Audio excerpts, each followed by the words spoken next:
I'd always heard about Job and the boils that he had and the sorrow that he was going through. And though my struggles were really probably nothing compared to Job's, I could identify with where he was at.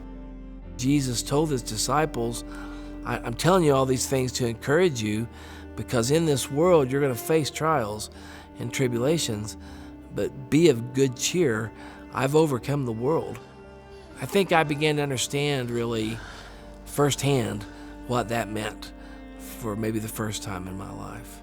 I told God, I love you and I want to be a part of your plan, and I will follow that plan, but I'm going to have some help to deal with this pain. And he's met me there. Oh, man. I am getting tired.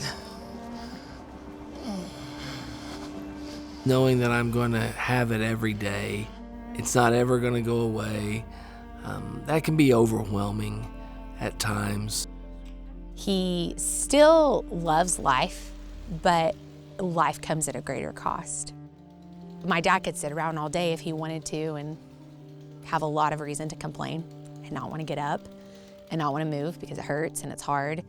But instead, he's just decided he's going to move on with life the best that he can.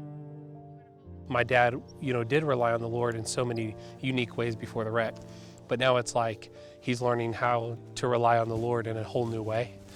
And he has to rely on the Lord more now for his patience and for his comfort.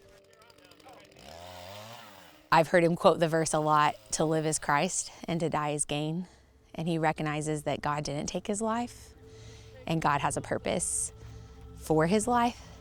And so that purpose, really whether he likes it or not, is being fulfilled through his pain and despite it. He's able to trust God despite the pain. One of the greatest joys of my life was singing, and our family sang all the time. They had to go in and laser remove scar tissue and bone growth in my throat area from the trach. He misses singing. I miss it a lot. I mean, that was a big loss. But I don't have to have a big loss. But I find other ways to worship Him.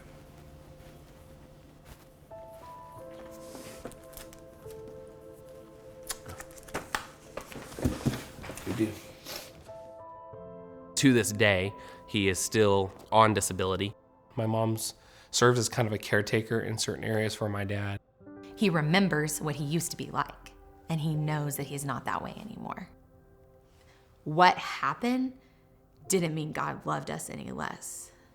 My family, me. In fact, God loved us so much to walk through it with us. He's come to be to me a rock that I never understood before, a shelter that I can run to and be safe. His grace has been my anchor. It's enough. I remember having just the sweetest time in prayer with my wife, Kim, just thanking God for the accident. That sounds crazy. I know you're laying there with broken bones and 23 surgeries and 111 days in the hospital, and you're giving thanks to God for what he's done. That's a gift that comes supernaturally. Through suffering, we can identify with who Jesus is in a much better way. And I've suffered, not anything like Jesus suffered, but yet I've suffered. And I understand the great love that he has for me and what he would do, what he would give up to suffer for me.